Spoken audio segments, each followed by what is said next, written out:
Pour faire une reprise, je viens cliquer sur le bouton bleu « Reprendre un produit » qui se trouve dans la partie « Reprise » de mon application Decathlon Occasion.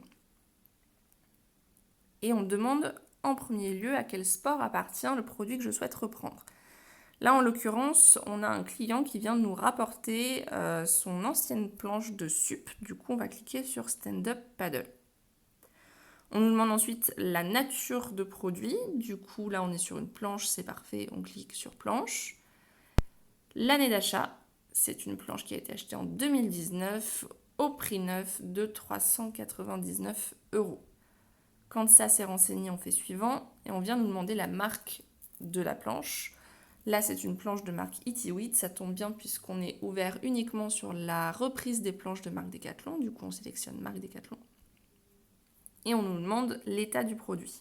On a le choix entre excellent et bon état uniquement puisqu'on a décidé de ne s'ouvrir qu'aux états excellent et bon. Là, c'est une planche qui est en état bon, donc je viens sélectionner bon. Et on me demande de contrôler mon produit, soit via un contrôle rapide, soit via un contrôle complet qui me permet d'être certaine de contrôler tous les points de sécurité du produit. Du coup, moi, je décide de passer sur un contrôle complet. Et là, j'ai la liste de tous les éléments que je dois vérifier sur la planche de Stand Up Paddle. Et quand j'ai un doute sur la manière de vérifier, je peux cliquer sur le petit point d'interrogation qui me donne des informations sur comment contrôler et ce à quoi ça doit ressembler pour être en bon état. Normalement, tout est OK si la planche est éligible à la reprise. Du coup, je viens sélectionner en vert tous les points, mais c'est possible que parfois certains points soient rouges et que du coup la reprise ne soit pas possible. J'ai aussi la possibilité, avant de valider, de lister des observations suite à mon contrôle. C'est assez intéressant pour pouvoir ensuite avoir des infos sur l'état de la planche quand je l'ai reprise, par exemple dans le cadre d'un retour sous garantie ou un retour sous la politique de retour de Decathlon. Du coup, là, moi, je vais noter qu'il y avait des légères marques d'usure sur le dessus de la planche. Et ensuite, je viens confirmer que mon produit est bien éligible à la reprise selon notre politique. Je mets OK. Et là, on vient m'annoncer une fourchette de prix de reprise. Donc, en fonction des éléments que j'ai renseignés juste avant, on me dit que ma planche peut être achetée entre 95 € et 105 €. Si c'est OK, je clique sur reprendre le produit et je viens renseigner le prix définitif de reprise. Là, j'ai décidé de reprendre la planche à 100 € puisqu'il y a quelques marques d'usure. Je fais suivant et je demande à mon client comment il souhaite être payé. Là, il choisit le bon d'achat Decathlon, donc je valide bon d'achat Decathlon et je dois renseigner quelques informations pour la fiche article de mon produit.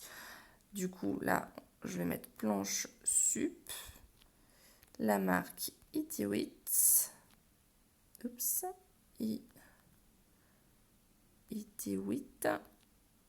Je la sélectionne dans la liste et je viens renseigner les couleurs de ma planche et je clique sur suivant. Là, j'ai la possibilité de reprendre un autre produit si jamais il y en a plusieurs. Sinon, je clique sur terminer ma reprise en bas à droite. Et enfin, je dois identifier mon client soit via son adresse mail, via son numéro de téléphone.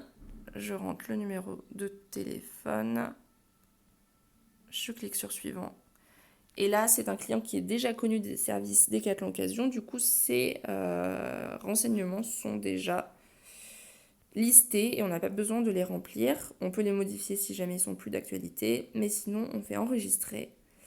Et là, pareil, pour la pièce d'identité, les informations sont déjà renseignées. Du coup, je peux directement faire enregistrer. Quand c'est OK, j'ai mon contrat qui est créé. Il est en attente. Je peux retrouver l'article associé au contrat. Et quand tout est OK, je clique en bas sur signer. Je valide les articles. Je valide les infos. Je clique sur le petit bouton en bas, j'ai lu et j'accepte les termes du contrat qui me permettent de présenter cet écran et je fais signer à mon client sur mon device. Ensuite, je clique sur valider. Et là, c'est terminé. Le contrat est envoyé par mail au client et nous, il est enregistré dans l'application.